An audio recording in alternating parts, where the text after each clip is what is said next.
You're cruising down the road on your skateboard, rocking out to Devo's That's Good on your headphones hooked up to the Walkman clipped to your belt. You're clapping to the beat, shouting car to your friends to warn them as cars speed up towards you. The wind's in your hair, beating against your face relentlessly. Your eyes probably start to water and hurt, but you're smiling through it all. The music plays on, and it feels good to be a teenager with the whole world still ahead of you. Developed by Beethoven and Dinosaur, Mixtape is a John Hughes-inspired coming-of-age narrative game that centers around three friends, Stacy Rockford, Cassandra Marino, and Van Slater.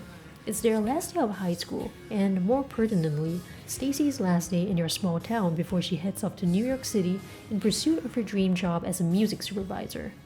With all of that in mind, the trio of friends are set to have the night of their lives, one of their greatest hits, if you will.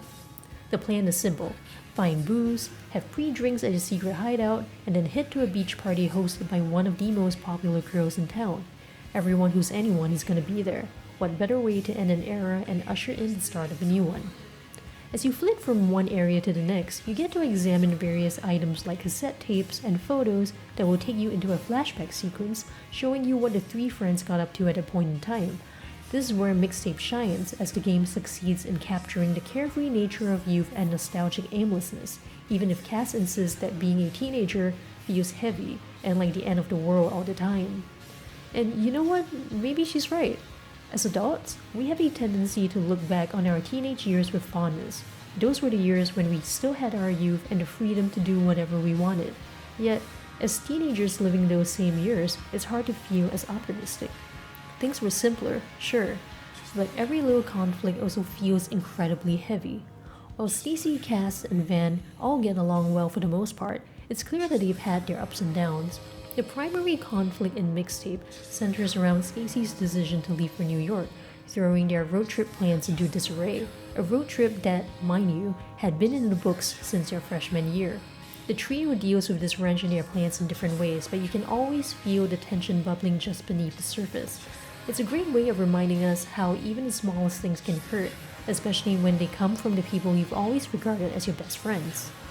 The mood never gets dour though, as Mixtape expertly blends fantasy with reality all throughout its 3-hour runtime.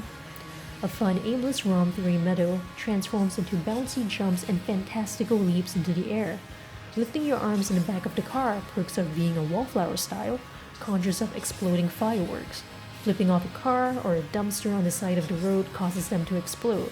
The kids have wonderfully active imaginations, Stacy especially, and Mixtape brings all of their fantasies to life in a charming manner, making the game feel that much more wistful and special as a result. For a game so brazenly titled Mixtape, I'd be remiss not to at least talk about its immaculately curated soundtrack. Featuring tracks from the likes of The Smashing Pumpkins and The Cure, just to name a couple, every song fits perfectly with the mood and vibe of the game. It makes sense from a narrative standpoint too, as Stacy is utterly obsessed with music. She reveres the art of making a good mixtape. To that end, she's curated a great playlist for this very day, where every song is purposeful and serves to elevate each moment she spends with her friends. It's made abundantly clear that Stacy suffers from a bit of anxiety too, as Mixtape makes sure to point out that she's never seen without her headphones. In fact, in times of conflict, she's often seen retreating back to her music, deftly picking a song that best reflects her mood at that point in time. What surprised me the most was Mixtape's use of archival footage to complement Stacy's explanations of what a music supervisor is, and how various music-related things like pre-concert playlists and unused raw movie soundtracks actually work in the real world. Stacy often breaks the fourth wall to explain to the player the meaning behind the song that's currently playing, offering up a bit of history and background in the process too. Mixtape has such fervent reverence for music that it's difficult not to be completely taken in by its charms. I do wish the game had spent a bit more time diving into Stacy's tangles with anxiety and why she is the way she is, but given its very short runtime, that aspect feels just a tad undercooked. But still, maybe that's the whole point.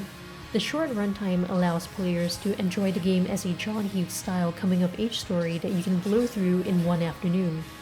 In some ways, I suppose Mixtape's short length is reflective of its thesis too. Life moves pretty fast, and if you don't stop and look around once in a while, you could miss it. And with that, I give Mixtape 4.5 out of 5 stars.